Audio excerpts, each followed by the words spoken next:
All right. It's 4 p.m. It's time to kick off. It is February the 22nd of 2026, and this is episode 5 of the Sunday Sesh podcast. And Manly and South have just kicked off.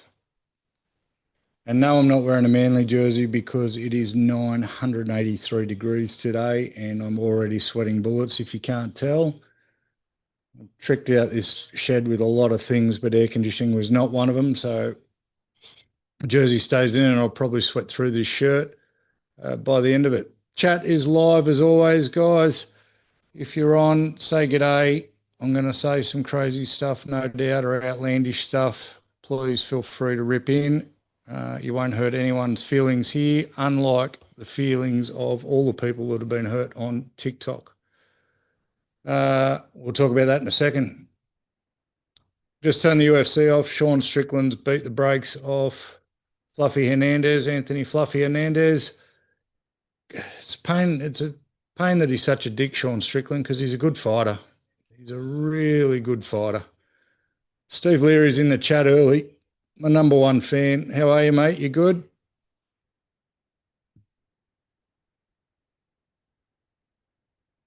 Who you got in this, South or Manly? And you're only going to give me one answer, aren't you?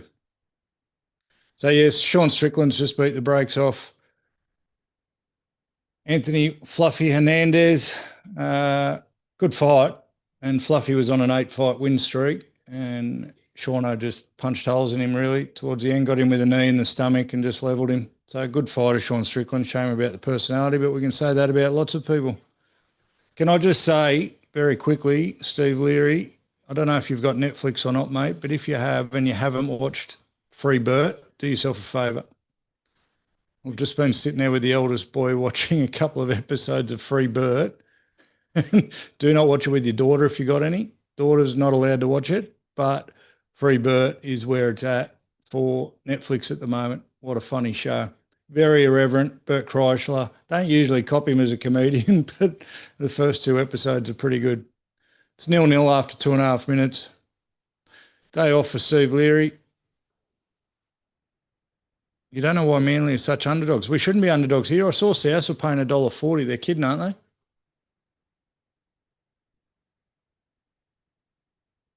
There's no way Manly should be. They've just re-signed Kohler for 5 years too, I just heard. So, and that's just announced on the TV. They've just signed Todu Kohler for 5 years.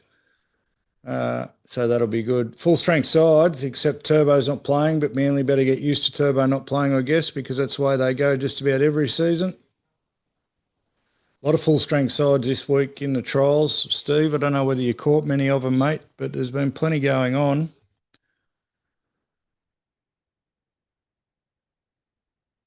Just for all those keeping score too, I did play golf today. I did not play well today, 31 points at Wyong. I was really looking forward to the game too, but you know what? I knew I was jinxed because the 2 other blokes I normally play golf with, Rishi and Jack, on separate occasions, they both had shockers this week. Jack had 12 points the other day. Rishi had 19 points yesterday, and I went, shit, they've jinxed me. I'm due. And sure as shit, still had 31 points, but did not play well. And hot as hell. And because I got made feel bad by Mrs. Sunday Sesh about all the money I was spending on carts, I fucking try and walk as often as I can, but I always choose days where it's 1,000,000% humidity, and I was buckled after 5 holes. Fucking stupid. Absolutely stupid that I do that stuff. Tigers and the Titans looking good. Yeah, we're going to talk about that in a sec. Steve, I might have got one of them wrong. But the Tigers and the Titans definitely did look good. So we're not any closer to a 15 handicap after today's effort. It was a gross diff of 20, so didn't replace any flags. I've only got 5 rounds left before I do a good flag drops off, so I've got to get my shit together. Doesn't help that my mate got me suspended for 2 weeks yesterday. We had to beg and plead to be allowed back in. He used my bloody name to book a spot that he wasn't supposed to, and they're being very strict at Royal Wyong at the moment about blocking out spots for other people, and we got nabbed, and I got a nice email while I was at work yesterday saying you got a 2-week suspension. 2-week suspension. We're in the NRL, are we? High contact, dangerous grade 2 spot booking out. 2-week suspension. but I rang up, pled my case. I fronted the judiciary. I went to the judiciary. I know you're not supposed to do that. You usually lose, but I did, and I won. Jack still caught 1 week. So we got him downgraded to a week. I got off me 2 weeks free to play. How good. Now, before we get into anything, I've absolutely caused a shitstorm on TikTok. My take on the worst commentators last week has gone absolutely mental. I put a clip up on the socials. It's funny how the socials work, isn't it? Put something up on YouTube, Instagram, and TikTok, and it'll go bonkers on one and do nothing on another and somewhere in between on the other, and they just pick and choose. So good luck trying to build yourself up. Not that we do it for that, but good luck trying. But anyway, my take on Steve Roach being the worst commentator ever has gone absolutely bonkers on TikTok. We're up to about 30,000 views, 600 comments, and some of them are not very nice. But what I can tell you is the majority of people agree with me. It was 30%. And at last count, everyone had a crack in the comments. So there was 500 comments. Everyone had a crack. The ones that weren't telling me to shut up were actually having a go at naming theirs. So I tallied all the votes last night because I was a bit bored. Blocker, 29%. Clear winner. Clear winner, and it hasn't changed today. The post is still going nuts. Jump in the comments section on the TikTok page if you want to have a laugh. A few people saying I should have said it to Blocker's face. I clearly say in the video that I'm scared shitless of the day he ever catches me. I'm not trying to be tough. I was just trying to have an opinion. A few people saying he's a great commentator, so they need their head read. But Blocker at 29%. And then there was bloody surprising. Where's the results?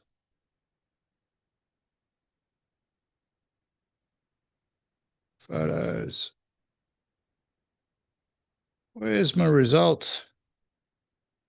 Yeah, so I don't know, Steve, if you remember last week, I had Blocker first as the neighbour turns up in his Harley. Blocker first, Kevy second, Brandy third, but those Kevy and Brandy miles behind Blocker. Miles behind Blocker. By the way, we had another Blockerism last night. Isaiah Tautai is how he said Isaiah Katoa. Isaiah Tautai. Tatai. But he's all right according to some people. Blocker 29%. Andrew Voss, who I had as my silver medalist for best commentator, 10%. 10% voted for Vossi being the worst ever. I think it's a bit bullshit. I don't see it. How can he be worse than Blocker? Cooper Cronk copped an absolute pasting, 8.5% for Cooper Cronk. Kevy, 7.5% for Kevy. Now, I reckon if I did a recount, Blocker's gone further ahead today, but Kevy's caught up, I reckon. Kevy, lots of people throwing Kevy under the bus today. And a couple of surprising ones. So I didn't, firstly, there was one mistake I made. I forgot about all the Channel 9 commentators. So I'm very Fox Sports biased because that's all I watch is KO. So there was a lot of good names thrown up, some that I didn't even think of. But Kevy in fourth, Joey Johns in fifth with 5.8% as the worst commentator ever. Joey, King Joey. Now, my point with Steve Roach is, firstly, I want to say, anyone who wants to have a crack at me, I've got no problems at all. Come and have a crack at me. But can you bring something intelligent? Can you bring something that actually makes sense if you're going to have a go? The only arguments I'm getting on bloody TikTok are people going, he played for Australia and he played for State of Origin and what have you done in your life? Well, one, I played for the Warangaroos under 10s. Thank you very much. But what the fuck has playing the game got to do with how good you are as a commentator? It wasn't the point I was making. I wasn't even saying how good a bloke he was. Some people are saying I've attacked him personally. I just said he's shit at his job. And I didn't just say he's shit at his job. I said he's worse at his job than anyone else who's doing that job currently or previous, to be very clear. But don't come at me with, oh, he played for Australia and he's a living legend of the game. Of course he is. Great player. Responsible for some of the most memorable moments in rugby league history. Doesn't mean you can commentate. So don't come at me with crap. All right? Banter is my favourite thing in the world, but it's got to be intelligent banter. the other idiots that say, "Oh, say it to his face," obviously didn't watch the whole clip where I said I don't want to say it to his face because he'll beat me over the head with my own leg. So maybe that's the Book of Feuds for today. Maybe the Book of Feuds is people who don't banter intelligently, just say dumb shit for the sake of it. A couple of people said, "You put me to sleep." I said, "Thank you." There's some funny comments in there. Very funny comments in there. Who else do we have? So John's at 5.8. Ray Hadley copped a pizzling, 5.3% for Ray Hadley. Now, with Hadley, similar to Ganane, because Ganane copped a heap too, but he's a bit further down the list. There's a big difference between commentating on radio and commentating on TV. On radio, you've got to paint a picture for people, so you've got to talk a lot. On TV, we've got the picture in front of us, so we don't need you to talk that much, yeah? So I think Hadley suffers. I've never been able to cop Hadley in anything he's done, but I can see why people hate him on TV because he doesn't shut up, doesn't let the play breathe. Mick Innes copped it. Mick Innes, 4.7%.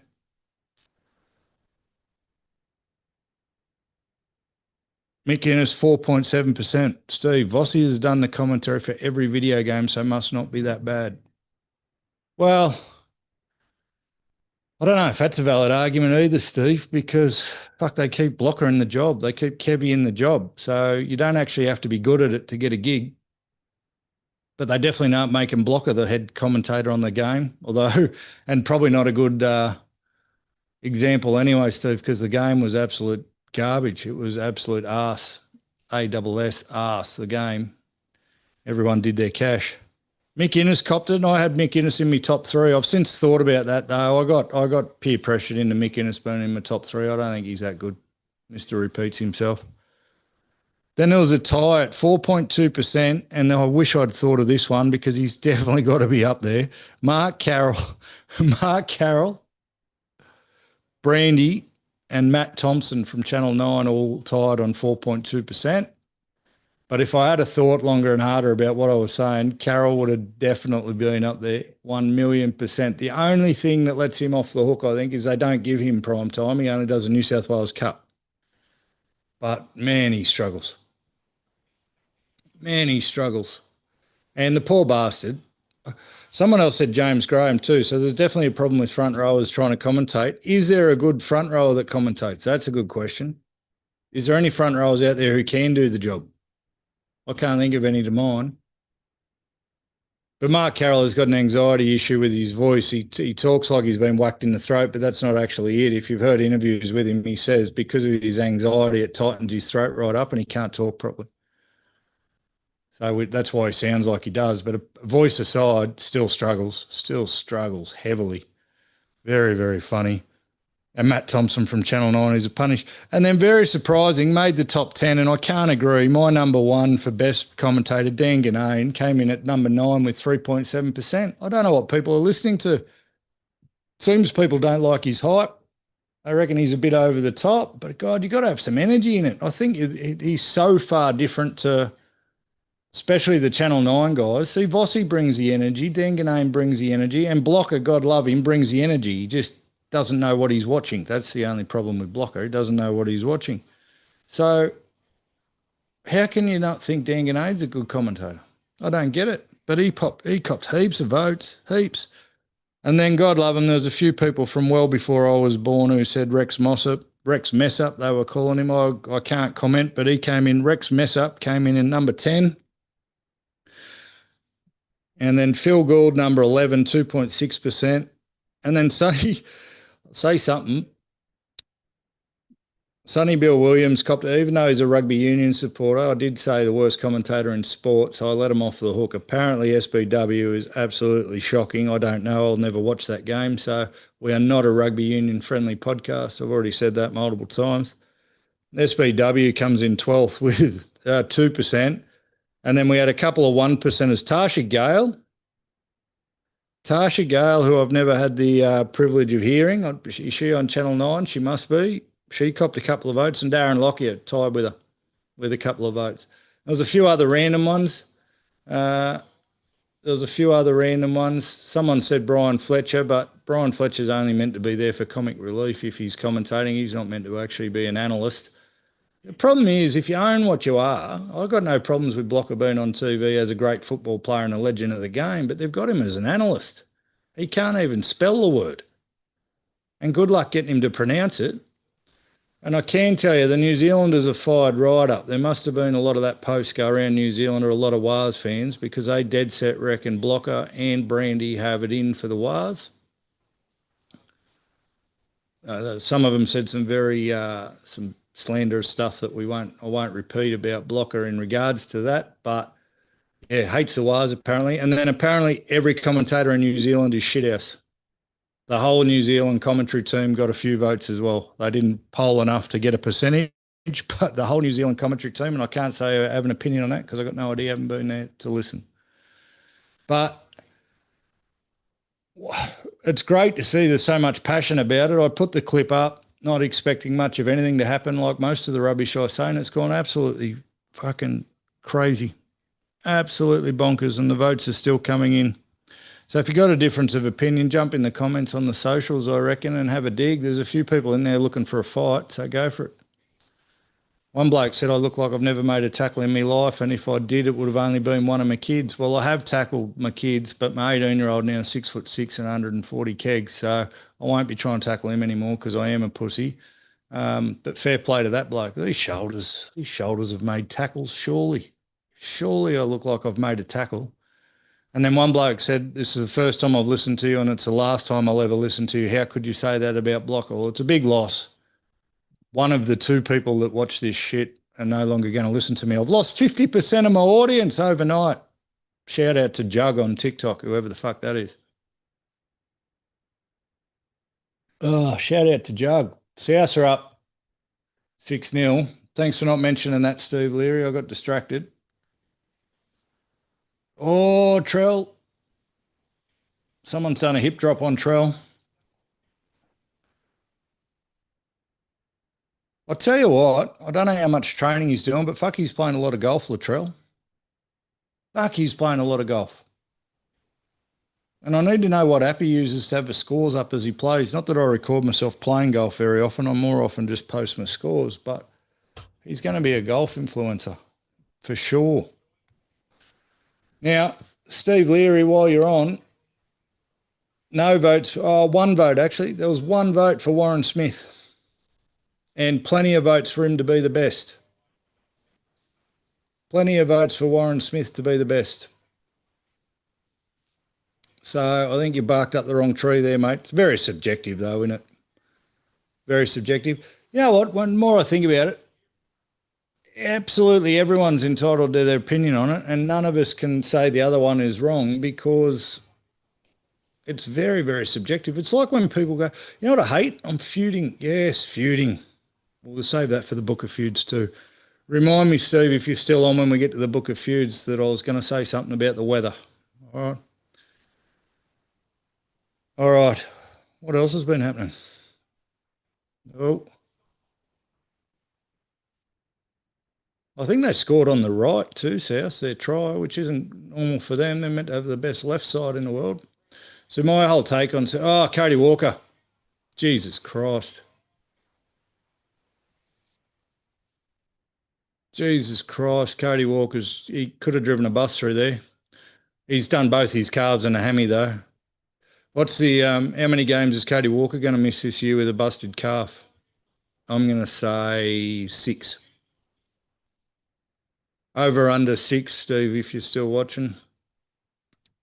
Cody Walker, oh, look, he had trouble striding out there too. Oh, it's hard to get the legs going. Look at him. Look at him. He's going to tear both calves and both hammies. He's going to miss at least 6 weeks to a calf injury. That's my bet.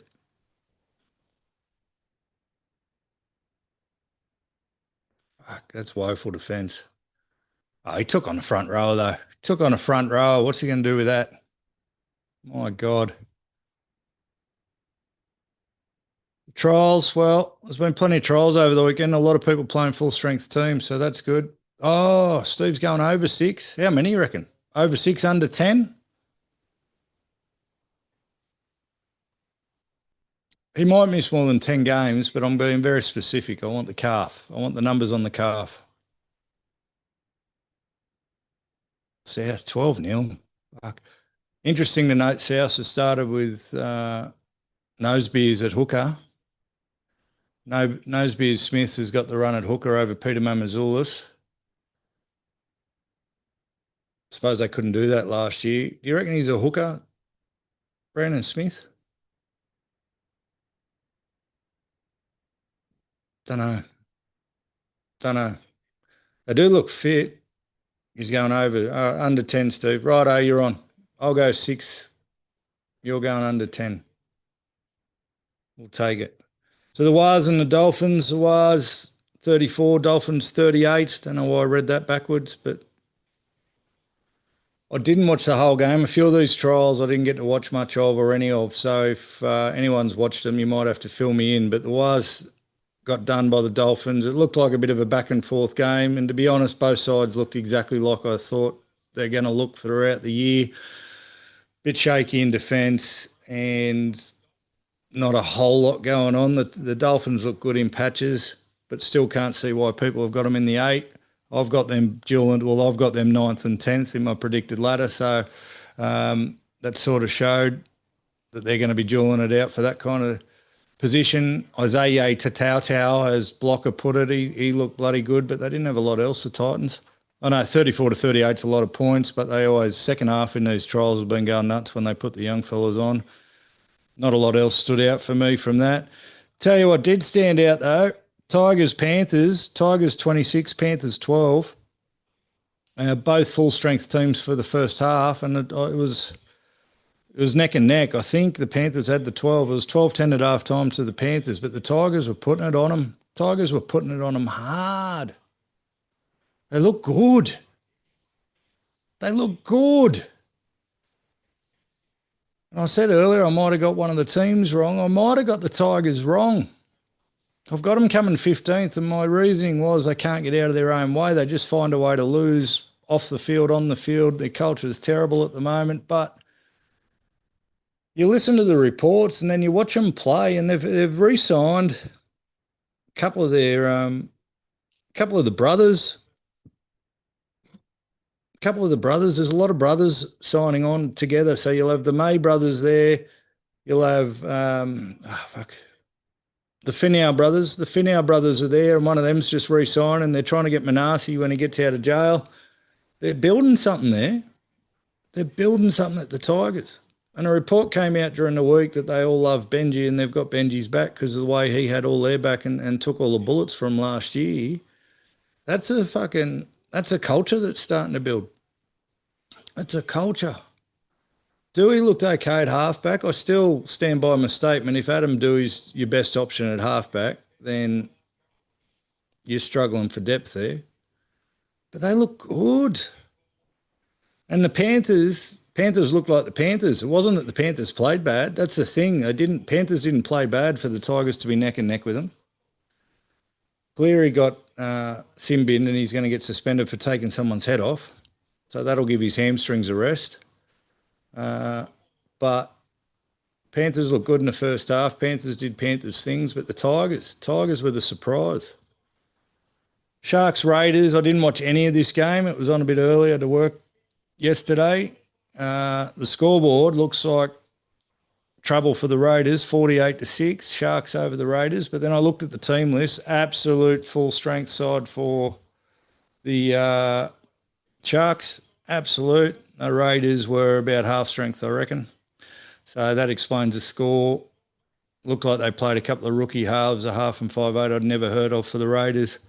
Had a few of their top guns out, so not reading too much into that score. They played in Gossie. It was hot as hell here yesterday, absolutely. They played 5 minutes down the road from me.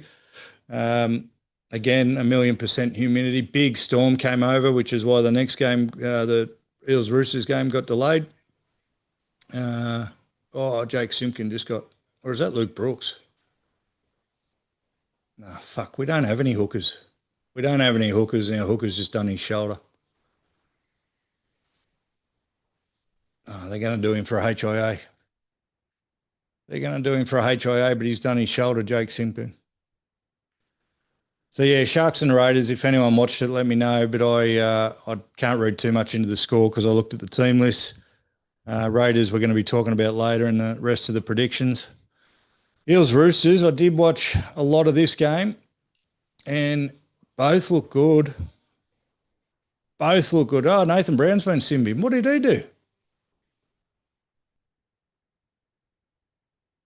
What did he do? I love Nathan Brown. He's a hard man. What did he do, Steve? I missed it.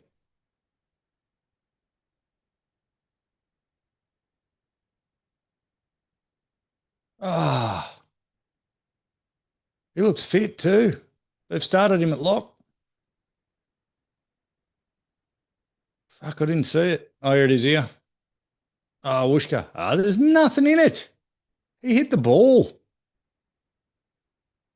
They better not be going back to this sin bin for everything. They better not be going back to this sin bin for everything thing. I've seen a few this preseason that should not have been sin bins. Absolutely should not have been sin bins. So Eels Roosters both at full strength for the first half. Eels put it on the Roosters a bit, and then just before half time, Sammy Walker. Sammy Walker. I haven't written a lot of notes, but what I have written is if he stays fit, look out. The guy's a genius.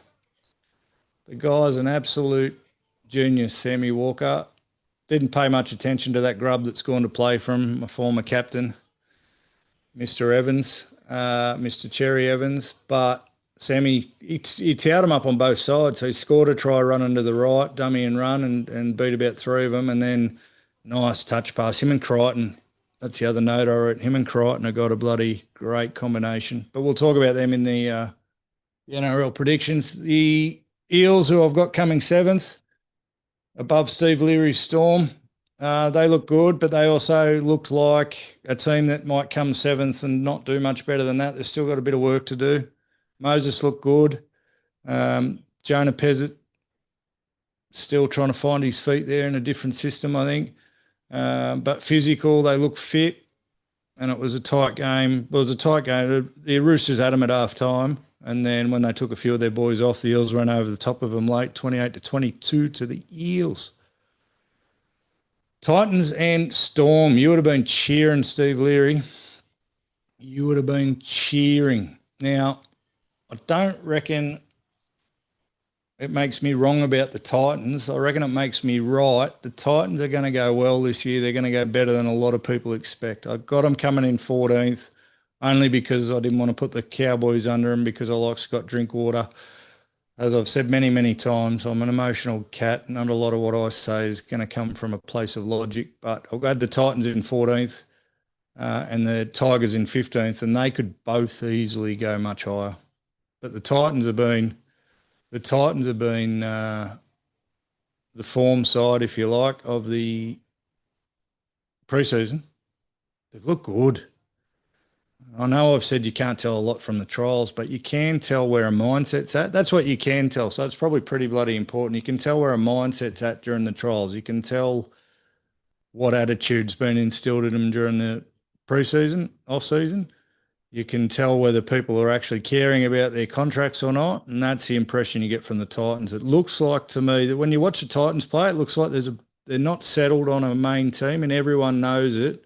And it's not in a bad way. Like the Knights haven't been settled on a team for the last few years. They keep chopping and changing. But it looks like at the Titans, because they've cleaned out all the so-called stars, there's a few jobs up for grabs. Everyone's playing for their job.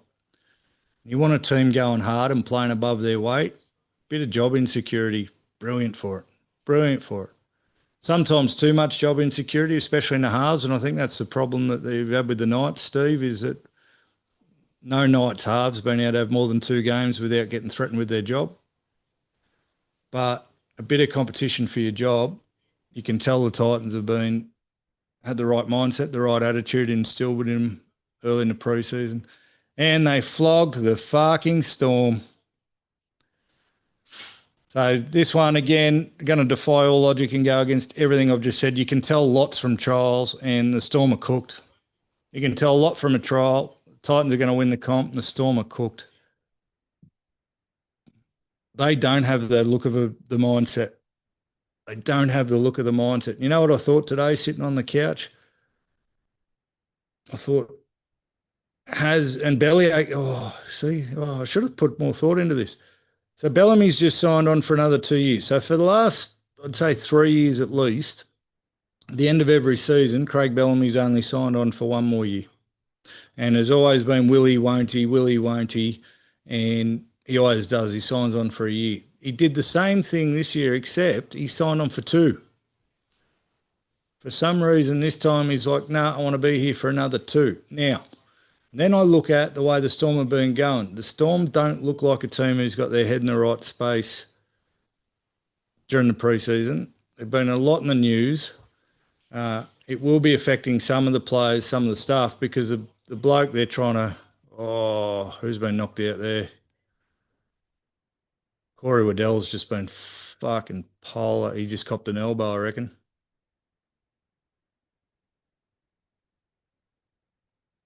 So you got Bellamy signing for 2 years. I'm going to go conspiracy theory here. Conspiracy theory here. Imagine if I'm right. I'll give me the Nobel Peace Prize. Melbourne's mindset's not right. I reckon they're on a downward trend for the first time in a long time.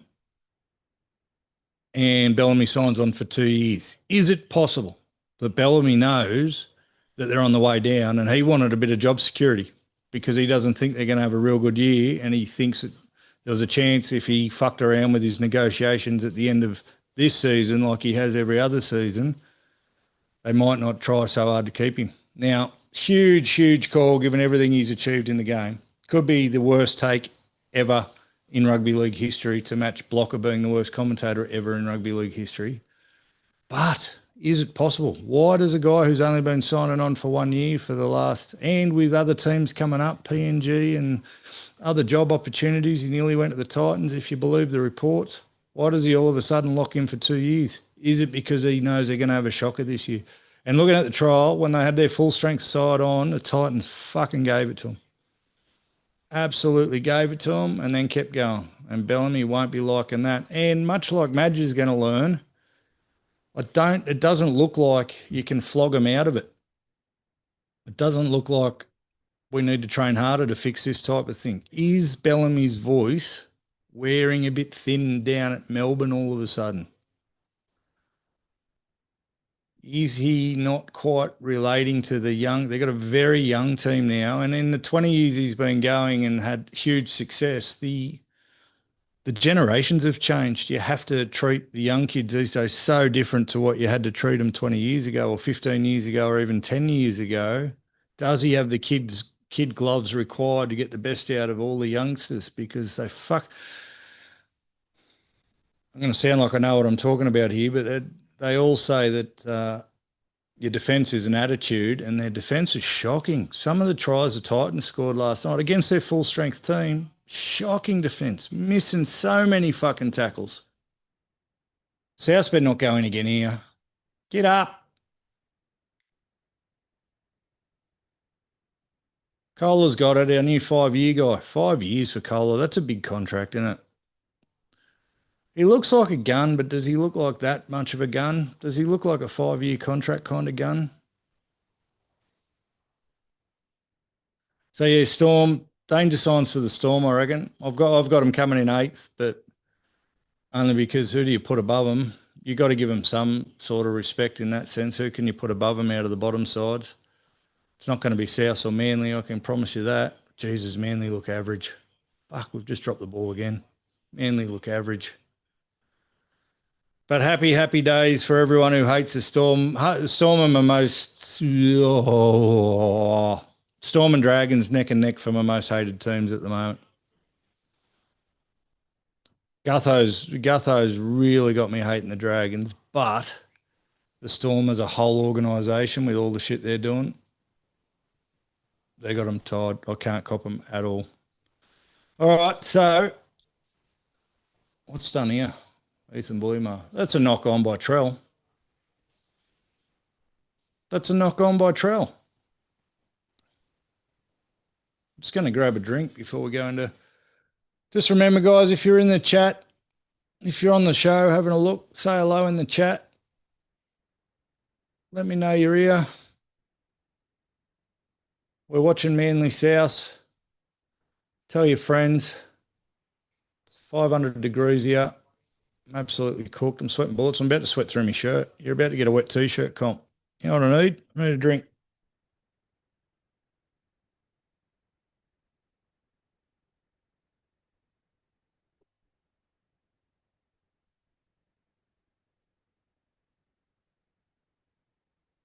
On the Coopers Zeros, I haven't done a review on these ones yet. I did do a review on the Coopers Ultra Lights. And I took a gamble. I've gambled twice in the last 2 weeks and I lost bad on one. I'll do a review on the Four Pines zero alcohol beer.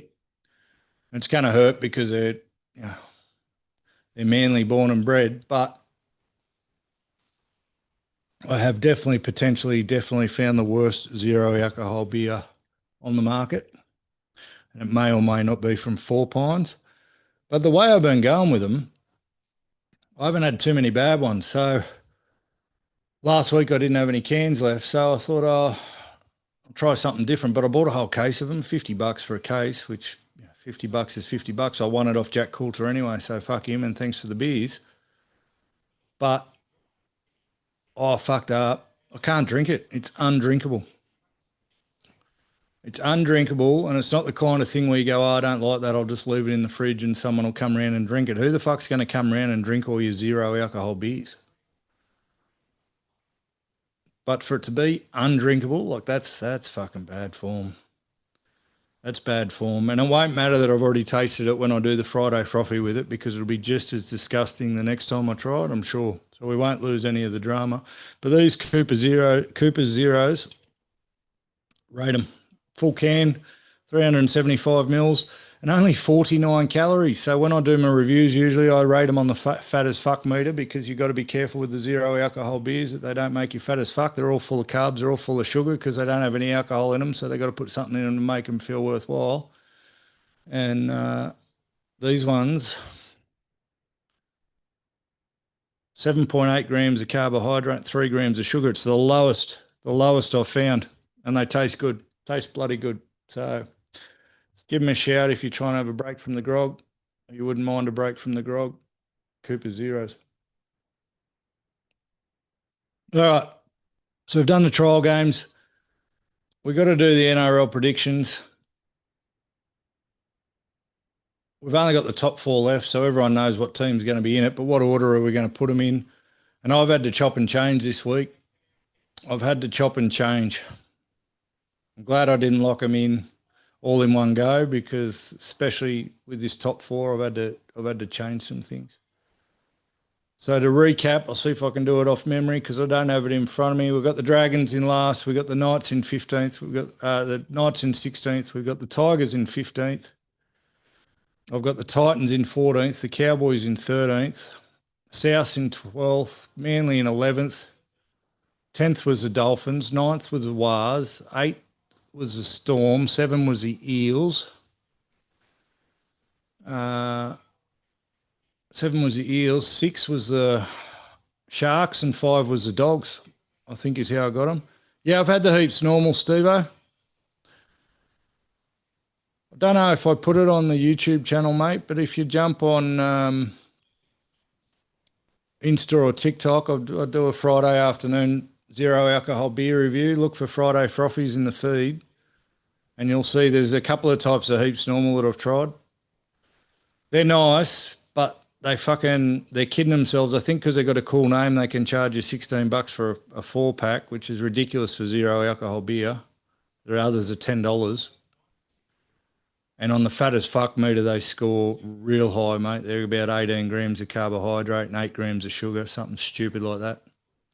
So if you have too many of them, I've told the story before, but I'll tell it again. My business partner, actually, and good friend, he quit drinking for 3 months at the end of 2024, I think it was. He had some health issues he had to sort out. And he stopped drinking, and I said to him, mate, wait till you see all the weight you lose as you stop drinking, because if I want to lose 5 kilos, I'll just knock off the piss for a week. That's all that used to have to happen. Anyway, he's putting on weight. He's like, fuck, I can't lose any weight. And he's exercising, he's doing all this stuff. Anyway, I went around his house one day and I looked in to get to his front door. You got to walk past the recycling bins. There must have been 50 empty bottles of fucking Great Northern Zero in there. And I picked one up and had a look. There's 20 grams of carb and something like 10 grams of sugar in every single one. So the poor bastard's quit drinking for 3 months to sort out some health issues. He's put on to 5 kilos or 10 kilos. Fuck, he put on some weight because he was punishing the fat as fuck drinks. And it's cheeky marketing, isn't it? Someone needs to fucking get onto that. Anyway, still 12-0 in the footy, 5 minutes to go in the first half. Top four.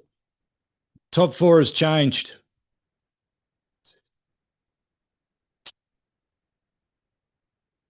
Yeah, look at that.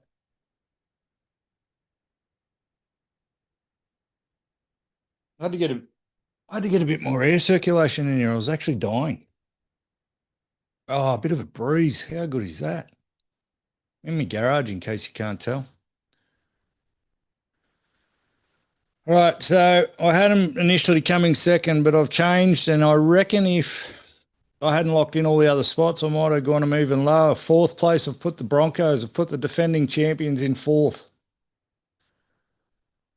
Couple of reasons. I initially had them coming second because, and I said before, I thought they only had one more year left in them because of the Madge effect. I thought Madge would wear thin on them by the end of this year if he hadn't already, and their glorious run probably only had one more year left in it if they were going to have a crack. And then Payne Haas left. And clear as day, Payne Haas left because of Michael Maguire. They won't come out and say it, but clear as fucking day, that's why he left or quit. And then I've watched their trials, and then I watched the World Club. Well, I didn't watch all the World Club Challenge, but I watched enough of it to see that it was the same Broncos as last year in that they keep letting teams get miles in front of them and then trying to run them down. Now, it worked last year. Every other team ran out of puff while they were still fit. So it got them home last year. But teams will be aware of it this year. I reckon teams would have watched the model, and if you could train any harder, teams have trained harder this year. They're not going to win on fitness this year, I don't think. And fitness won them a lot of games last year. And now couple that. So I already thought that. And then couple that with what's happened with Payne Haas, and another article came out 2 days ago, I think, about Madge wearing thin on people. They're not really original, are they? They're not real original about it, but you couple letting teams get out to 20, 30-point leads. Let's not forget the Raiders had them on fucking toast last year in the prelim. Had them on toast, beat them twice, only for shit to go sideways. I don't think they can do that for another whole season. I think everyone says Payne Haas with his values, he'll have a gangbuster year and want to leave Broncos on a high. But if he's leaving because he doesn't like the coach, it's only going to take, it's not going to take much of a match to set that fucking whole thing on fire, is it? So I'm going to go Broncos fourth. Adam Reynolds to play. What's your over-under on Reynolds? Calves and hamstrings, Steve. So I've got Cody Walker missing at least 6 games with a busted calf. What's Adam Reynolds? How many games of footy he's going to play this year? Not going to be a great deal. Not going to be a great deal. Fifth line dropout for the Bunnies. Building some pressure. Let's go Eagles. Oh, fuck. We got Blocker commentating now. We got Blocker commentating, so we can't trust anything that's going on. Broncos in fourth. Right, third. I nearly put him in second, but little fella struggling. You reckon over 10, he misses over 10 games? Yeah, I'm with you, Steve. I reckon he misses at least half the season. Reynolds is going to miss half the season.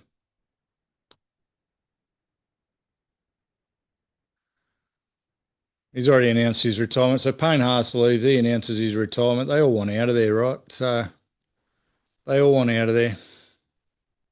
Maybe they finish lower than fourth. In third, I think I always had them in third. But they've stayed there anyway. The Raiders, the milk. Get some milk up you. Everyone last year underestimated the Raiders. And they're all doing it again this year, which I think is fucking crazy. So last year, a lot of people picked them for the spoon. Come on. Oh, how do we not score a try there? Oh, he balls that up, you doughy prick. How do we not score there?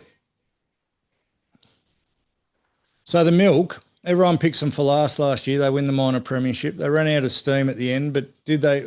They didn't run out of steam. They had the Broncos on fucking toast. And if they beat the Broncos, they wouldn't have gone so poorly the next week. They were out of puff after the Broncos game because that took it all out of them. So, yeah, shit happens. But everyone's doing it again this year. No one's got them in their top four. Very few people have actually they're saying they might fall out of the 8. I'm hearing people call 10th, 11th, 12th. Tell me what's happened at Canberra for them to get worse. People go, sort of like second-year syndrome. They're going to have a letdown. But tell me where they've gotten worse. They lost their halfback. Yes, big loss for them during the regular season. But as we've said, he's only good during the regular season. They had a really young squad last year, and they've all got the same squad. So now you've got a whole squad with another year under their belt. Oh, don't tear a calf. Fucking Cody Walker's just made another break. Garrick. Oh, I knew he was going to do something stupid. I should have called it. I knew Garrick was going to balls that up. I didn't say it before he did, so I can't claim it. Fucking Garrick. He is the rocks and diamonds bloke. They reckon Reece Walsh is the rocks and diamonds bloke. Reuben Garrick can do some brilliant things, but otherwise spaz. Absolute spaz. Anyway, the milk. So you lose your halfback, but don't think they didn't plan for that. They've got 18 hookers. They've hired they've signed every hooker that wasn't signed. And all their young blokes who were developing real fast last year have had a year under their belt now and another preseason. Tell me how they get worse. I can't see them getting worse. And I'd fucking love for them to go better. Latrell's been giving it to Garrick, has he? Latrell in the centre is going to be a problem for people, especially if he's fit. He might need to run a few more sprints and play a little less golf. Fucking Cody looks sore, doesn't he? Cody looks sore. What do you reckon about the Raiders, Steve Leary? Am I the only one who thinks it? You got Ethan Strange. Ethan Strange made the Australian squad for the Ashes tour at the end of last year, not the team, but the squad.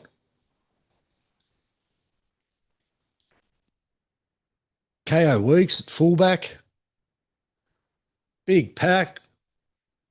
Hudson Young, thick as two planks, Hudson Young, but God, he's a good footballer. Heart and mouth stuff with him, though, too. He does some dumb stuff sometimes. He does some silly things sometimes. Good front row, good pack. Pupper's going around again. Tell me how the Raiders get worse. I don't see it. I think everyone's underrated them again, and I've got the Raiders coming in third. So that leaves the top two. Top two, and there's only 2 teams left, the Panthers and the Roosters. I didn't initially have the Roosters coming second. I had them in, I feel like I had them in fourth because I think the Raiders have always been third. Great coach, great culture. Oh, you're a culture guy. Oh, fuck, it must hurt you being a Knights supporter then, mate. It must really hurt you being a Knights supporter if you're a culture guy. They've got none at the moment. God, they look bad. Oh, God, they look bad. I saw my brother yesterday. I said in the first podcast when I said the Knights were going to come 16th and my brother wouldn't listen to it. He hasn't listened to it, so I filled him in yesterday. I gave him both barrels about it, but he agrees. There's been a time where him and I have nearly knuckled over me thinking the Knights were no good, but he's capitulated. He knows he's a struggling. He knows he's a struggling. So anyway, I had the Roosters coming in fourth until I watched them play last night. And I know you can't tell anything from trials, says me. But I saw enough in their speed, the pace of play they were playing, the pace of their defensive line. I saw enough in Nwanga Nitawasi with another fucking preseason of rugby league under his belt. That bloke is a superstar. He is an out-and-out superstar. And Nwanga Nitawasi, give us a call, blocker. Tell us how to say it. I saw Sam Walker absolutely brain him when he felt like it. He did it whenever he felt like it. Whenever he felt like tearing him up, he did. I saw Walker's combination with Angus Crichton, who looks like he's dropped a few kegs. He didn't look real fit last year, Crichton. The year before that was the best he'd ever had, I reckon. And then last year, don't know whether he was injured or just sort of, it's very hard to have two of those years back to back, but he looked like he chunked up a bit. He's slimmed down again. He looked fit. And I reckon the Roosters are going to trouble some teams. Absolutely nothing to do with Daly Cherry Evans being there. I don't reckon he makes a lick of difference. I reckon he's going to be a bit of a passenger there, actually. I reckon he's been at Manly for that long, who you can't exactly say are a high-performing environment, a high-performance culture. They've been rubbish for a long, long time. And he's gone into the exact opposite over at the Roosters, but might be too old to get the to buy in. Whereas when Cronk went there, he was coming from the Storm system, which was just as militant, right? So that's probably the word, militant. Cronk went there from the Storm under a militant regime, had been turned from a utility back rower to a halfback. He'd been through the absolute ringer, so he brought that attitude and culture with him. What culture is Cherry Evans bringing to your team? Fucking none. What he did last year was a disgrace, the way he did it. Not that he left. I would leave too. I hate the coach, but the way he did it. So Roosters look fit. Roosters look real fit. They're packed. You got Nafahu White. Lindsay Collins had an off year last year, but I rate Lindsay Collins except when he's playing for Queensland. Tough man, mad as a cut snake, I reckon, but rate him. The coach doesn't have too many off years and he's had a couple now, so they'll be back. They'll be back, the Roosters. And the way Teddy played last year, if he can do that, Stan Walker stays fit. Reece Robson broke his thumb, though. How much does that hurt him? They don't really have a recognised hooker, except they got Connor Watson, who they keep using as a 14. So does Connor Watson become a starting 9 now? He'd have to, wouldn't he? Good Central Coast boy, Connor. Good Central Coast boy, Connor Watson. So I can see the Roosters going much, much better this year. I've got them in second. Which, drum roll please, only loses with one team. People will think I'm nuts. I haven't seen many people pick them for this, but I did see someone else on the TikTok last night. It's got the Storm coming first. Jesus Christ. I might not know what I'm talking about, but what are those people smoking? My goodness, Storm coming first again. Can't happen. Bet my house on it.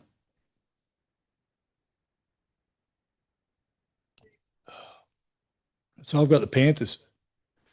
Panthers will be back. Panthers will win the comp.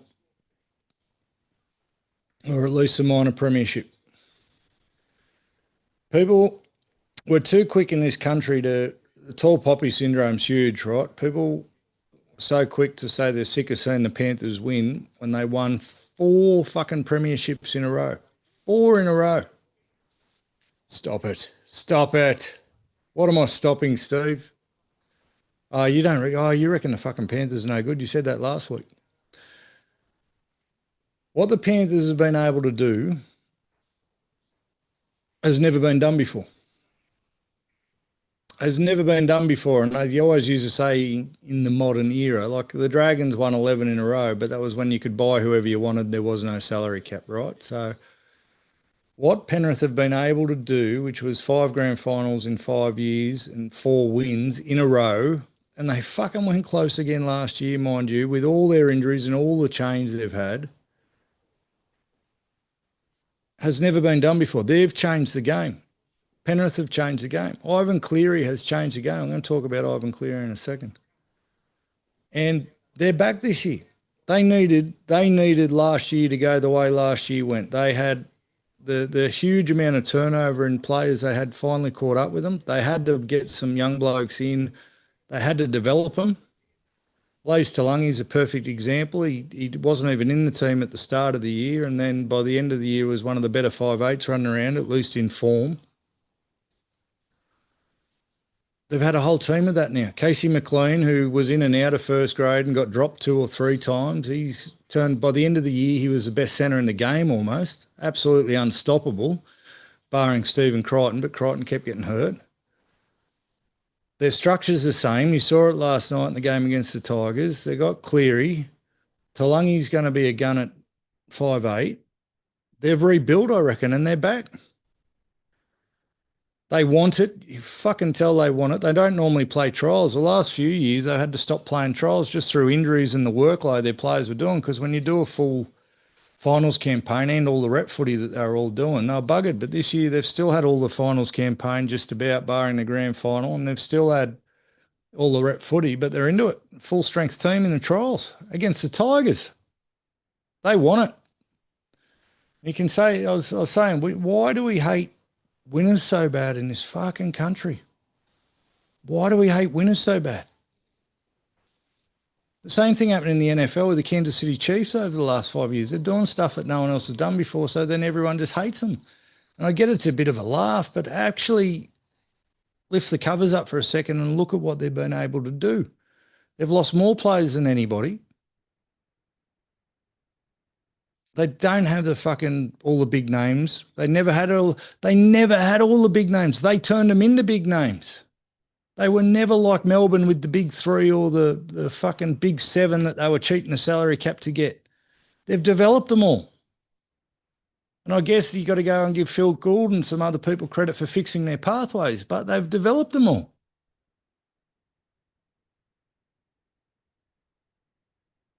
They win the comp. They win the comp, barring some unforeseen fucking mass injuries but I think they're too smart for that. They don't seem to get hurt as much as Cleary gets hurt, but they've shown they can win without him. They won 4 comps with him getting injured most years. So that's to your point, Steve Leary, where you said Cleary will be out. He's been out lots over the last few seasons. They got the best culture in rugby league. You read Ivan Cleary's book, you look at what they've been able to do with the huge turnover. Every other team, like the Roosters won 2 back-to-back, but then where have they been? They've had to rebuild over a couple of years, yes? The Storm have been the most successful over a 20-year period, but also have some lean years, and they're, I know they've lost a couple of grand finals recently, but did we ever really feel like the Storm were going to win them? The Panthers haven't just been there or thereabout for the last 6 years. They've been there, like right fucking there. Even last year, they were right there. I don't need to go through their whole team, but they're stacked again. Those players last year needed that to happen. They needed to have a slow start. They needed to see that you can't take your foot off the gas. Not that I think they did it intentionally. And the young players they brought into their system just needed a year to learn the system and develop, and now they have. And it's a credit to their coach. I said a couple of weeks ago, I've got a very big opinion on Ivan Cleary. That man is the most underrated coach in sports at the moment. And I think I know why. So you look at Cleary's career, he took the Warriors to a grand final. Had a bit of a false start with the Tigers. And then he's been able to do what he's done at Penrith, and say what you want, they had all the best players or whatever fucking excuse you want to give. They won 4 in a row. No one's ever done it. And I was cheering. Everyone was saying, fuck, we're sick of the Panthers. I was so hoping they could win a 5th last year. I'm not a Panthers supporter, but it's unbelievable. But here's the thing. Everyone, they were doing, SEM were doing a thing, it was a couple of months ago now, I think, on the top 3, the greatest coaches of all time. The top 3, they had Jack Gibson, they had Wayne Bennett, definitely not Wayne Pearce, and they had Craig Bellamy. Fair enough. But you know who needs to be right up there with them? And I don't think it's up for dispute. It's Ivan Cleary. He's done stuff none of those coaches have done. He's done stuff none of them have done. And multiple teams, multiple grand finals. Bellamy's had the same system. He built the system. He hasn't left the system. He hasn't done it elsewhere. Bennett's done it elsewhere. Give him that. But he also did it, he couldn't do it with the lesser teams. He did it with fucking Dragons, who were pretty much high flying at the time. He couldn't strike a blow at the Knights. South are in trouble, maybe not so much trouble next year. Ivan Cleary took the Warriors to the grand final. May or may not have been beat by Manly, just quietly. And then he's come over, had a false start at the Tigers because the Tigers are a basket case. Why wouldn't you get out of there? Why the fuck wouldn't you get out of the Tigers? 4 doubles and 3 triples. Rishi's won't jump on the podcast again, but he's trying to give me shit. I had 31 points. He had 19.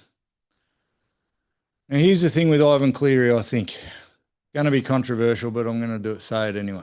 He's a different cat, and that's why he doesn't get the credit he deserves. The men at the top of rugby league, I don't think they see him as one of them. He's a bit more emotional. He's a bit more vulnerable. And I think that's why he doesn't rate a mention. I think that's why none of them give him any credit, because he's not a outwardly tough cunt like the rest of them. Now, the bloke has openly come out and said he's had mental health struggles. That's not done. You don't do that in rugby league. My God, coach can't come out and say he's had mental health struggles. Heaven forbid.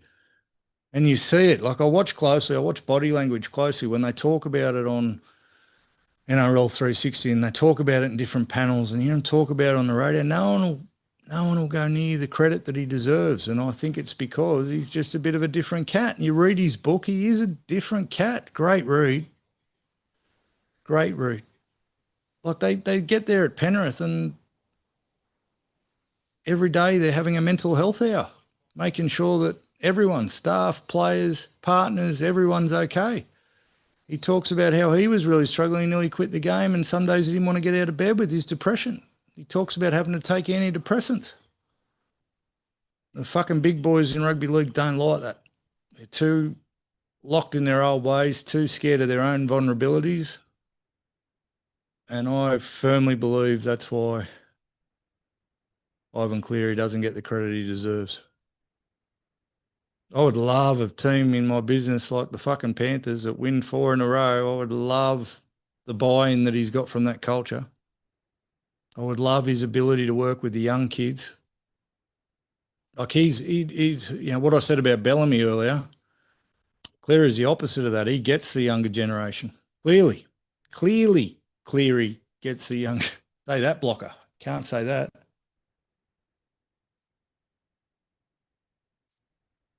He gets them. And you know what? As a role model, as a father, see some of the stuff that Nathan's coming out with now, talking about his journaling, talking about his struggles, talking about not wanting to be in the spotlight. Fucking Ivan set a great role model for his kids. He set a great example for his kids. Only every parent could hope for. So, Panthers win it. Can't see anyone outlasting their attitude, their mindset. They'll be fit. Cleary's already going to get a rest because he's been suspended for the first couple of weeks. And that's my take. That's my take on Ivan. That's my take on the Panthers. And that, ladies and gentlemen, is the 2026 NRL ladder predictions, proudly brought to you by me and the Sunday Sesh. So Panthers in 1, Roosters in 2, the Milk in 3. Broncos dropped to 4th but could slide further. What do we think? Had the Dogs finishing 5th, had the Sharks finishing 6th. I'd Para in 7th, I had Melbourne in 8th. Was in 9, the Dolphins in 10. Those two can interchange very easily. Manly in 11. Manly could very easily win the spoon, mind you. South in 12. Walker, man. While he's on, they'll be all right, but Jesus, he doesn't look long for this world. It's so hard for him to get going. It's very funny to watch. So hard for him to get moving. Cowboys in 13. Titans in 14, but as I've said 100 times now, Titans could easily shoot up the ladder based on what we're seeing so far. Tigers in 15th. I might have got them very wrong. They look like they're building something there. Knights in 16th. I haven't got that wrong. And the Dragons winning the spoon for Clint Gutherson and Shane Flanagan. Fucking flops. Absolute flops. Still 12-0 in the footy. Oh. How are we looking, Steve Leary? I've been watching, but also obviously been talking. How are we going? Is it as bad as it looks for me?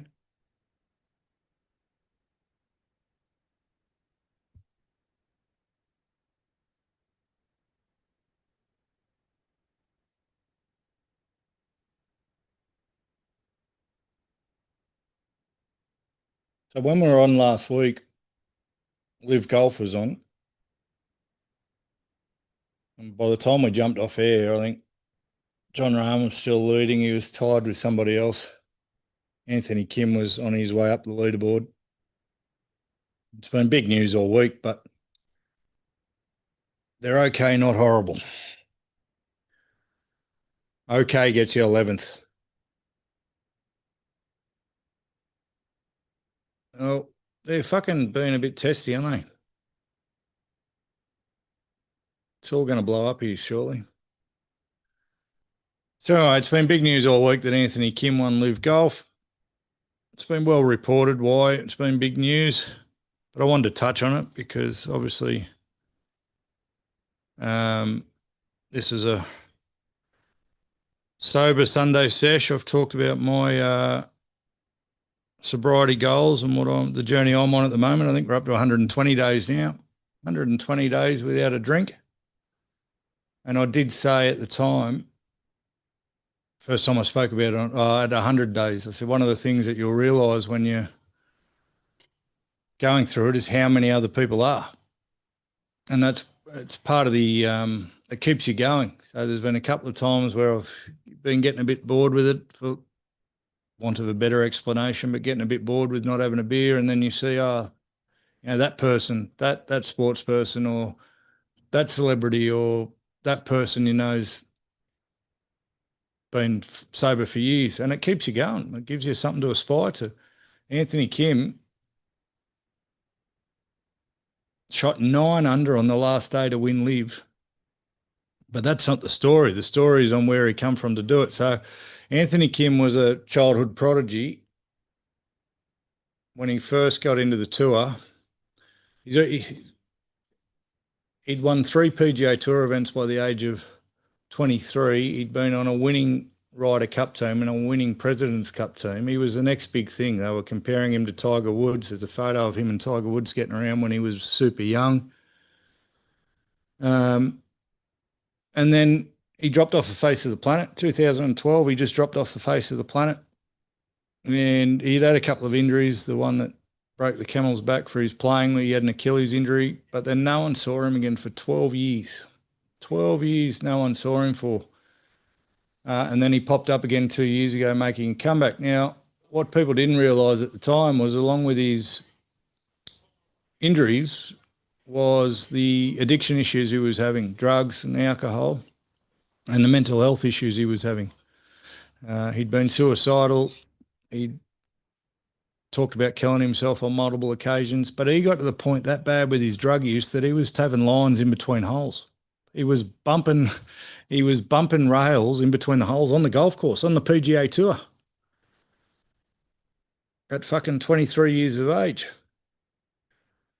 So his life spiraled. He quit golf. His life spiraled and spiraled bad. And you can tell that just by looking at him. His whole physiology has changed. His face shape, his body shape, everything is completely different to what it was a decade ago. And like you can look at a photo of me from 10 years ago and you can still tell it's me. Fatter, thinner, one of the things.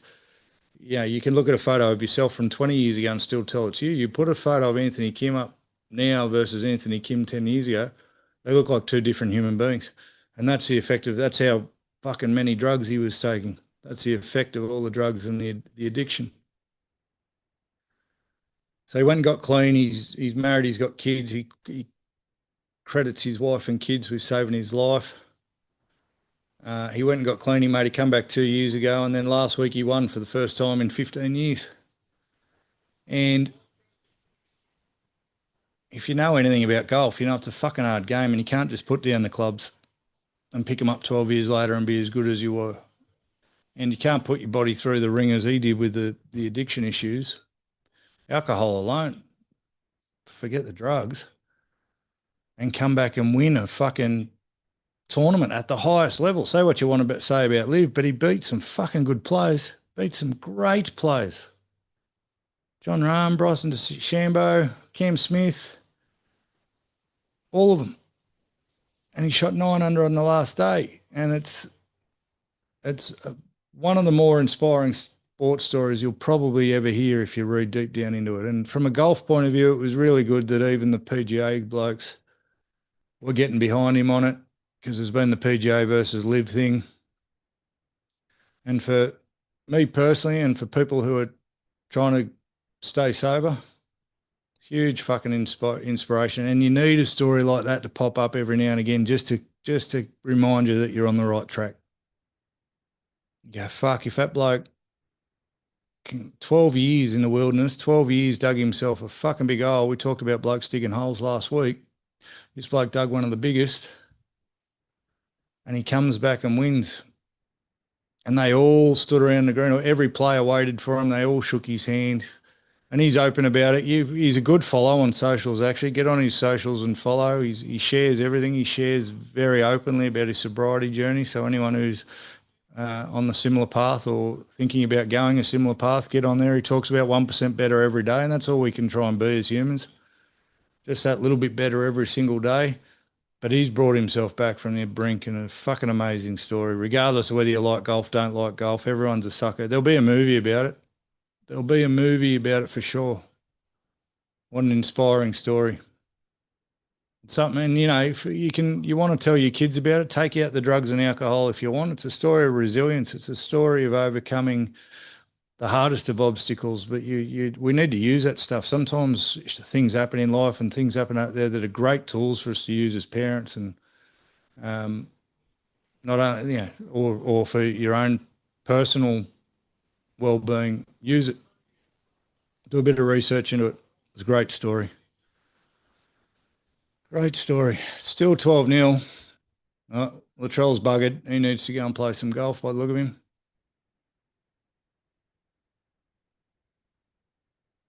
28 minutes to go.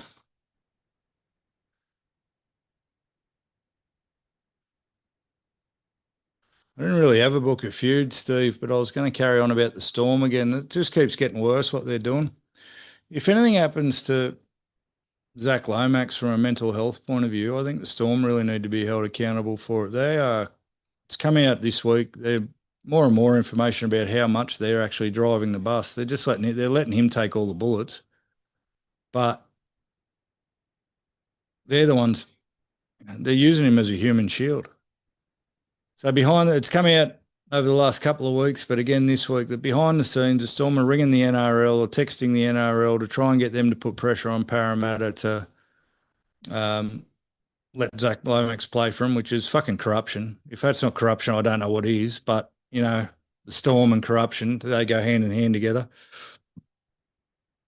Let's not forget about the 2 books and the salary cap and the premiership they robbed off Parramatta, and God knows what else they've fucking done. And then it's come out that they've told Zach Lomax that they'll pay his legal bills for him. So they're paying the lawyers for Zach Lomax to go to court to try and get out of it to play for the Storm. Now, it's wrong. It's fucking disgusting. The Storm is an entity, like it's not one person. So how do you punish that? and people forget about it too quickly. That's the problem. My big fear is that somehow, some way, Zach Lomax ends up playing for him, and I think that'll just be a fucking travesty. But the bigger travesty is those fucking gutless pricks doing it all behind closed doors and walking down the street with Zach Lomax as a fucking human shield. He's copping all the bullets. Now, one thing I think the news reports this week has done is there's been less talk about Zach Lomax being a Pelican and a lot more talk about the Storm being the dirty, rotten, thieving grubs that they are. And that's a good thing, because I think I said last week, I think I'm apportioning 70% of the blame on the Storm now. That's up to 90. Like, Zach's an adult, he's still got to make his own decisions, but when you've got a club as powerful as the Storm pushing you and paying for you to do it, yeah, very hard to say no. And I think on a player welfare standpoint, I think on a human level, I think on an ethics level, I think on a moral level, I think on every level that you could possibly think of, what they're doing is a fucking disgrace. And I don't know, like, I don't know what the Constitution is. I don't know what the rules are. I don't know how you punish the Storm for doing it. But they can never, if I ever hear those guys cry poor or victim about anything ever, it's back to the days of 2000, 2002, whenever they got fucking done cheating the salary cap. It's grubbery on that sort of level, I reckon. Huge grubbery. Huge, huge grubbery. What do you reckon, Steve Leary? Fuck, can Manly just score a point? I was into the Knights about not scoring a point in a trial. Manly are well on their way to doing it. I haven't seen much of how Fogarty's gone. Steve, is he doing anything? He's serviceable, isn't he? Jamal Fogarty. He's only serviceable. Serviceable at best.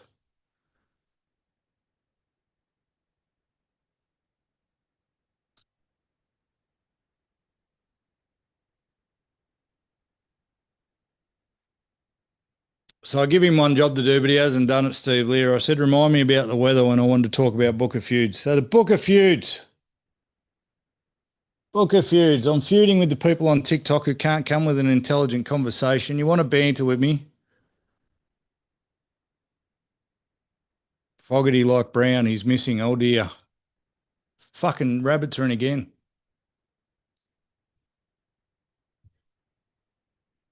I've got way too many South supporter friends for this to be happening too.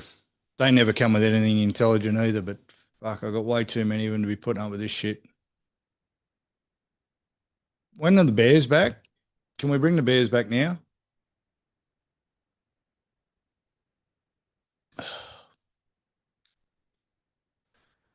So anyway, I'll add people who want to banter but can't come with anything intelligent to my Book of Feuds. Saying dumb shit like Blocker played for Australia, so you can't say he's a bad commentator is a fucking moronic statement. Intelligent banter is one of the greatest things ever. You ever been around a bunch of men or women? I've met some women who are fucking great at it. I've met some elderly who are the best at it. They don't give a shit anymore, the elderly. They didn't, Brooks off, he didn't do much either. Brooks never does much. This is what I said about Manly. If Turbo's off, so Turbo's not playing, they don't have Cherry Evans, they don't have a hooker. When someone needs to do something, who's going to do it? Because Brooks isn't going to do it. And Fogarty doesn't do it. That's not his go. Fogarty is a catch, pass, set up your structure. He's not a fucking game breaker. He's not going to take on a short side like Cherry used to and step off the left and step off the right and kick a fucking left-footed field goal behind his back. We've got no one to take responsibility of the big moments now. Huge problems at Manly. I might have to change me ladder. But who I will add to the Book of Feuds, who I'm feuding with, always have been, always will be. So what made me think of it was the commentator talk, right? It's each to their own. You know what you like hearing, you know what you don't like hearing, and no one really can tell you any different. I say Steve Roach is no good. You say Steve Roach is good. Okay, your ears hear good. You're an idiot. but your ears hear good. My ears hear fucking shocking. My ears hear the wrong name, the wrong plays, the wrong attributing the wrong skills to the wrong players, the wrong strategy. That's what my ears hear. But your ears hear Blocker's great because he played for Australia, then fucking good for you. I can't tell you any different. It's just like people who tell you about the weather. I'm feuding with people who tell you about the weather. And what I mean is this: if I say it's cold, I'm fucking cold. But you go, oh man, I'm cold. People go, it's not that cold. It's not cold, mate. This is summer weather. Shut the fuck up. I'm cold. It means it's cold. Just like if you think it's summer weather, I don't sit there and go, no, it's not. It's not summer weather. It's cold. Whatever you perceive is your reality. Shut the fuck up. Oh, it's hot out here today. Nah, it's beautiful weather. Clearly, I'm fucking hot. That's why I said it. Oh, mate, you need to toughen up. No, it's just fucking hot or it's just cold. Is there anything wrong with that? You could fucking go that way with absolutely anything. I'm feuding with people who refuse to know that your personal experience is your reality. That's what we're feuding with. If I'm cold, it's fucking cold. Now, guilty as charged. I do it to my wife all the time. My fucking pool is set to 28 degrees. That is not cold. There's got to be some limits on this shit. The pool is set to 28 degrees. Not cold. She gets in, goes freezing, or won't get in, refuses to get in. My wife won't get in the pool unless I set it to 30 degrees. I refuse to set it to 30 degrees because that's called a bath. We have a sauna. Get in the sauna. 28's too hot for a pool. I think 26, I don't like cold water, don't like the cold, but 26, oh, fuck, South's only halfback's just done his ankle. Latrell's scored. Manly are in big, big trouble. But who are you to tell me it's not cold? So I've got to rethink my strategy with Mrs. Sunday Sesh because I've just contradicted myself. But 28 degrees in the water in a pool. I lived in Airlie Beach for a couple of years and it's so hot up there that you have to actually jump into a pool and jump out so the breeze cools you down. You get covered in water, warm fucking bathy water, like 30 degrees, like Mrs. Sunday Sesh wants it set to. And then you got to get out so the breeze actually cools you down. But if we can have a vote, can someone tell me is 28 degrees cold water? And then I'll change everything I'm saying. But people who tell you whether it's hot or cold, I'll argue with you. Like I'm in here, I'm in this garage at the moment. I've nearly sweat through my shirt. It's not hot. It's fucking humid as hell. But someone will go, no, it's all right. No, it's all right. It's fucking hot in my world. Now you got women going through menopause. They're fucking hot or cold all the time. Can't tell them. They say they're cold. They're fucking cold. Leave them alone. So we're feuding. If you're one of those pricks who, when someone says it's hot, you go, nah, it's not that hot. Or they say it's cold, you go, nah, it's not cold. Shut up. We're feuding. Let the people live. Don't know if I need a fan in here. You know what I did do, Steve Leary? It gets really cold in here in winter, and this is where I come out to watch the footy in winter. It gets really cold in here. So just above the camera, there's a very, very expensive outdoor heater in here, which I don't think you're supposed to have indoors, but I did anyway. Shouldn't have been that expensive, but one of my so-called mates ripped me off a treat, got him to install it, charged me way too much money to install it. Funnily enough, we haven't spoken since. But in winter, I've got the biggest fucking outdoor heater strapped to the roof you can have, so it's toasty. It's warm, in my opinion. Not that I need anyone to tell me. But fuck, mate, it gets hot. I don't know whether a fan's going to do it. Generally, I've got two garage doors, which if you crack them both, a bit of a breeze comes through. I just can't have them all the way open while I'm doing this because the light and the sound and everything goes to shit. But you know what I need to do? Speaking of free Bert, Steve Leary, I need to take my shirt off. Bert Kreisler doesn't do anything with his shirt off. I think I just need to sit here fucking semi-naked. You reckon we'll get some more viewers then? Kramer doesn't give a shit. Look at him. That, by the way, in the background, Steve, in case you haven't been able to work it out, that is a portrait of King Henry the something or some czar with my head on it. My wife got me that for my birthday one year. That's an actual photo of me she stole off my phone doing duck lips for something stupid, and she's put it on a fucking portrait. How good is that?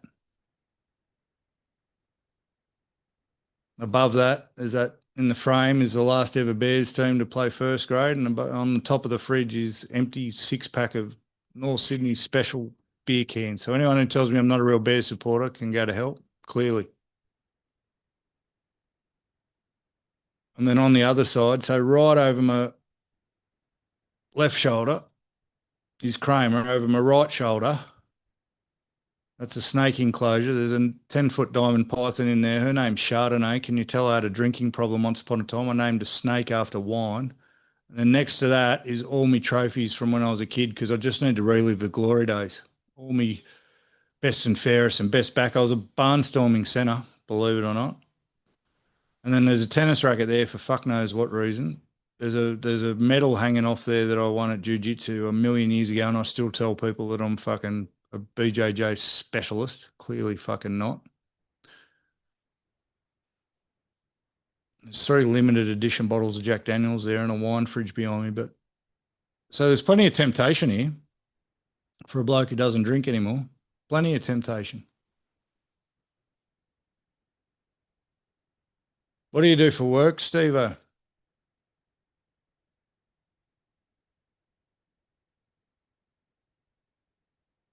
Fucking 24-0.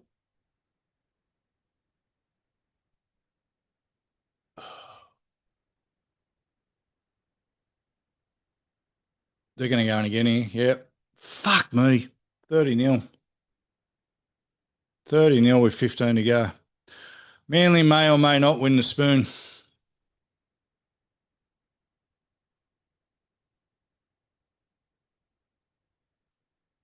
Has Fafita played? I haven't seen him, Steve. Has Fafita played at all?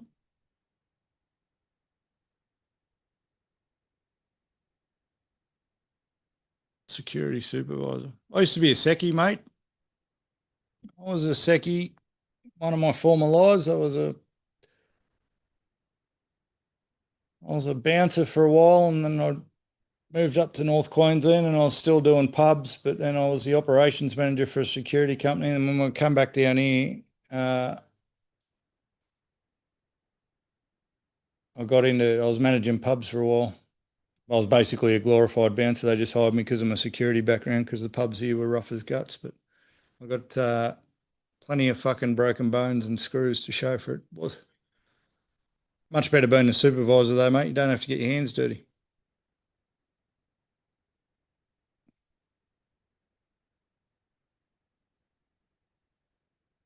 Seabold. Can Seabold be the first coach sacked? Everyone's saying Todd Payton. They might be right, but fuck, you'd love Seabold to go, wouldn't you?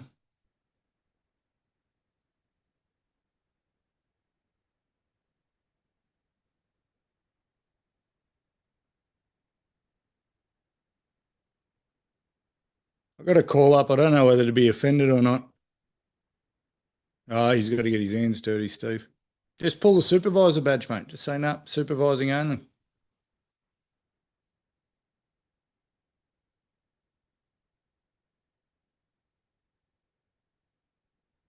I had a message earlier. I got DM'd earlier from another podcast. They're doing some charity work. They're going to run a 12-hour podcast. I don't know whether to be offended or feel privileged, but they asked if I wanted to come on for 15 or 20 minutes. But the line said, "Do you want to come on for 15 or 20 minutes and talk some dribble?" I don't know whether to be offended, Marty Mariner, if you're ever listening to this. I don't dribble, surely. Although plenty have said I do.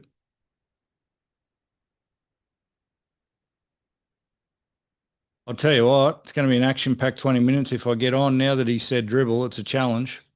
I'll raise you some money. Or not.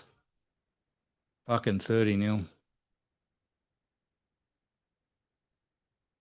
30-0. So I think is Vegas next week? Vegas is next week. There's a couple of blokes at golf today actually that had to get the game out of the way today or jump on a plane tomorrow to get over to Vegas. I don't know. What do you reckon about? Oh, is it worth it for the experience? I don't know. I've never been to America, mind you, and I'm sure if I was still partaking in all the poison apples that I used to partake in, Vegas would be a fucking great trip. But I'm not so sure now. What am I going to do? Go over there, watch 3 games of footy, stay sober? Don't know. Feels like if you're going, you have to bend it like Beckham. I reckon it's got to be a prerequisite that if you're going over to Vegas to watch the footy, you have to bend it like Beckham. Those days are gone.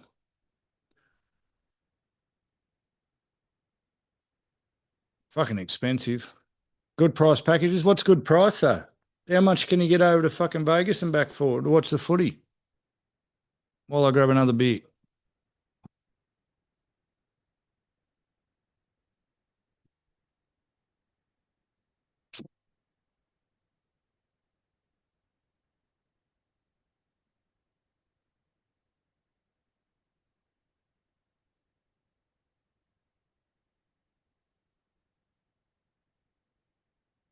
There's 100,000 people. Speaking of travelling places to watch games, apparently there's already 150,000 people on a waiting list for tickets to the NFL in Melbourne when they come later in the year. I think they should do background checks on how long people have actually been following the NFL and cull the tickets like that. 4 grand a piece for 6 days. That's not bad. That's not bad.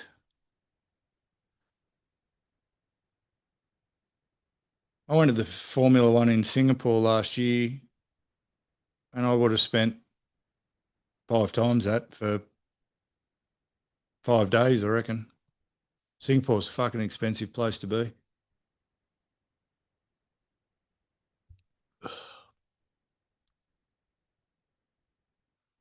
Singapore's a fucking expensive place to be.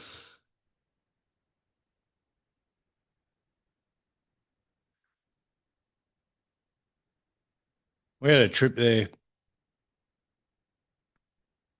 Oh, you spoiled it for me.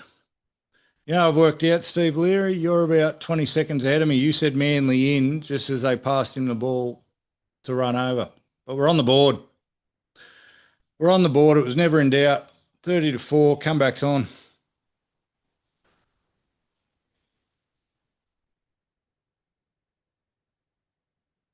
Went to Singapore, Steve, about, oh, fuck, how long ago?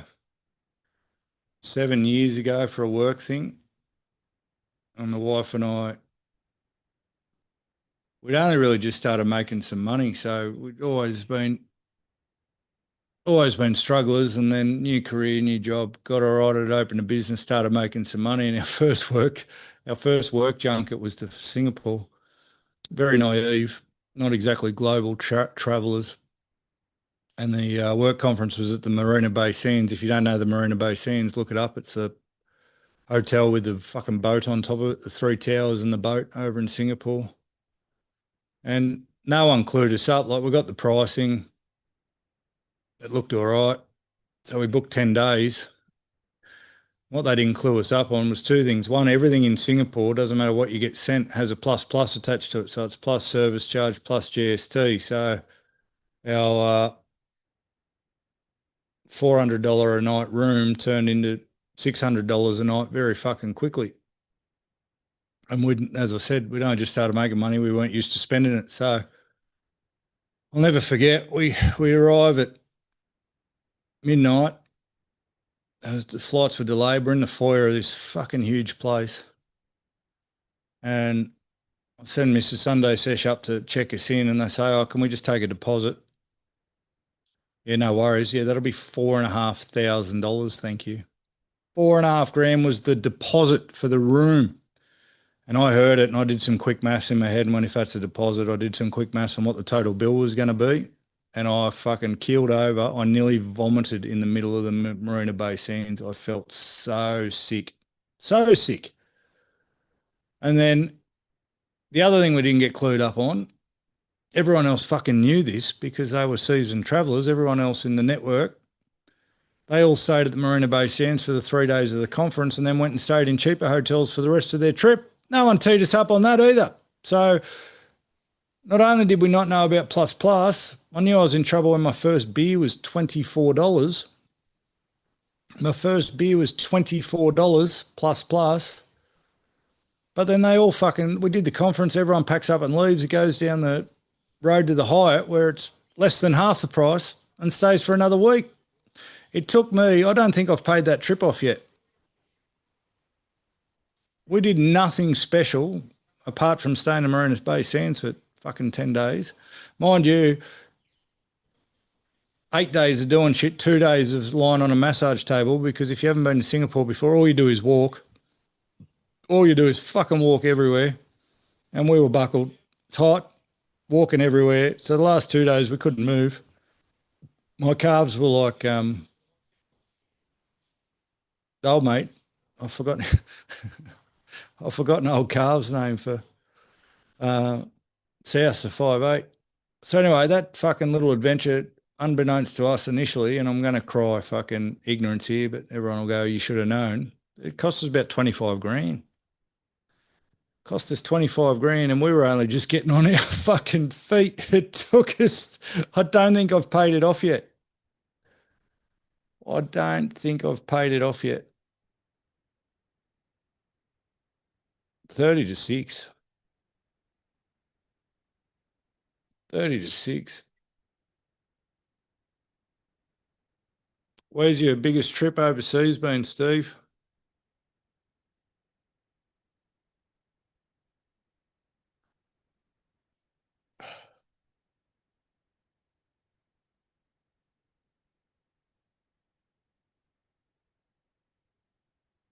Trollmit's trying to flog his boots.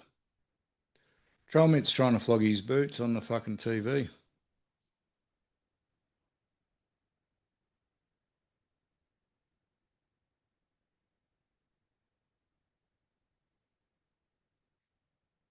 Zach Docker Clay. So the best fucking, another golf influencer. Docker Clay does a bit of golf on the YouTubers, on the socials. If he's the best hooker we got, we're in fucking trouble. So Simpkins done his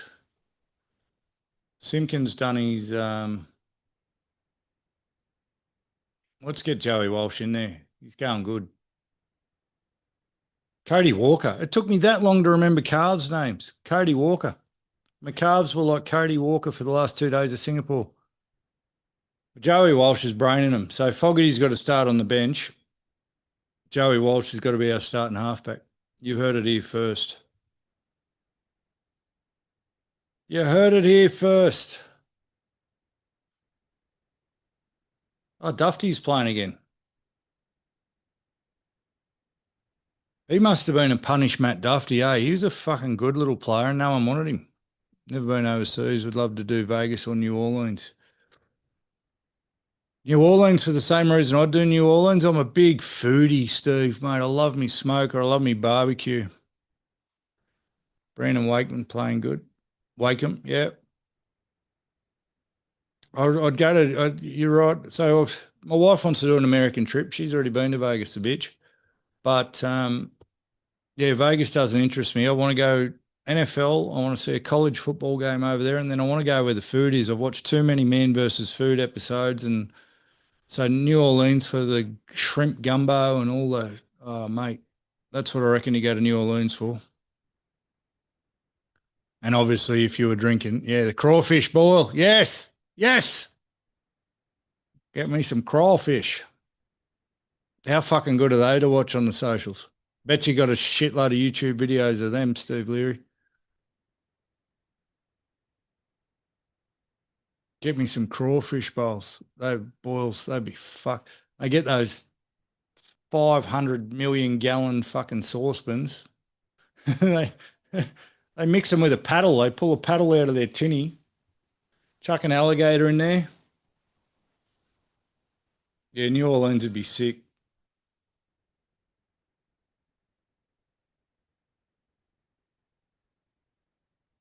Yeah, got him on the videos. Fucking outstanding.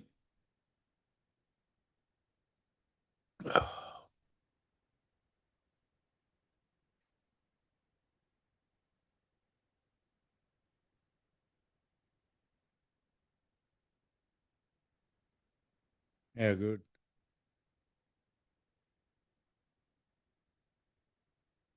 The people who are going to listen to this on Spotify and Apple and that later, if you do, there'll be a lot of dead air. It's not the point. The point of the show is just to hang out. The whole idea was let's kill, let's hang out for a couple of hours on a Sunday arvo when we're not drinking because we can't go to the pub, or we can go to the pub, but we're looked at like spastics for not having a beer. Chill out and watch the footy together. Now that the footy's on, it's fucking good. I'm enjoying this.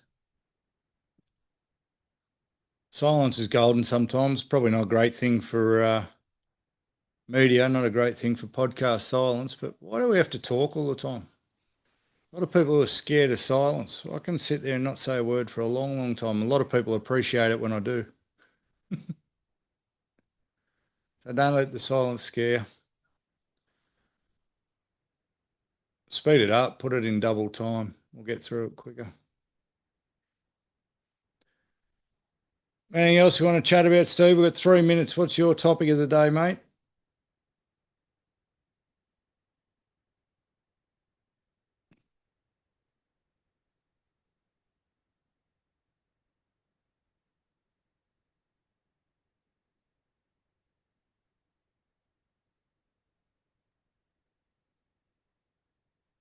Bullimore's a good player, isn't he? Bullimore's a good player.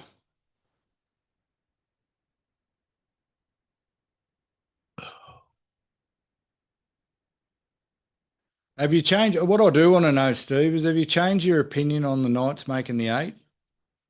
I'm willing to cancel the bet. You know they are fucking no chance.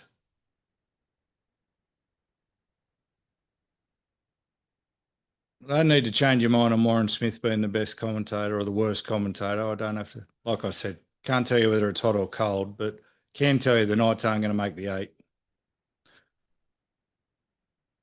You might not want this house now. You know how hot the garage gets.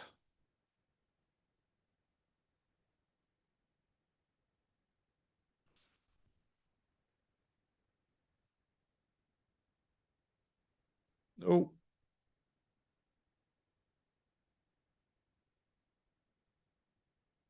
fucking 30-6. What an absolute punish.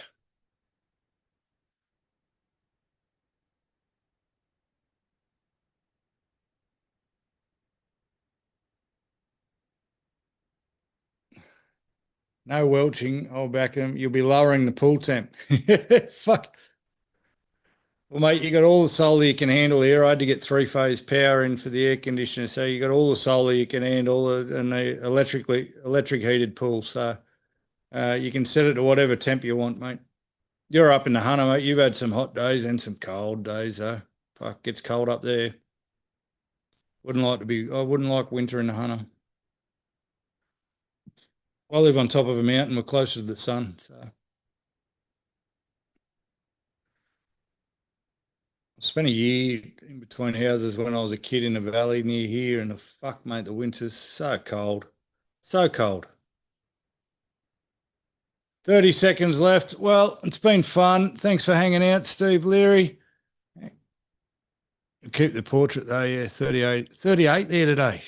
Fuck, got to 34 here, but it's the humidity, mate. Humidity is just a killer.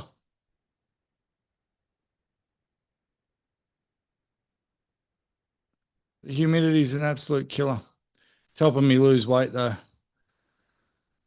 Thanks for hanging out, Steve, mate. It's been fun as always. We'll get some more people in here one day, that's for sure. Everyone listening later on Apple and on Spotify, be sure to subscribe to the YouTube channel and hang out with us on a Sunday afternoon. Jump in the comments on the socials. We'll be back on again next Sunday.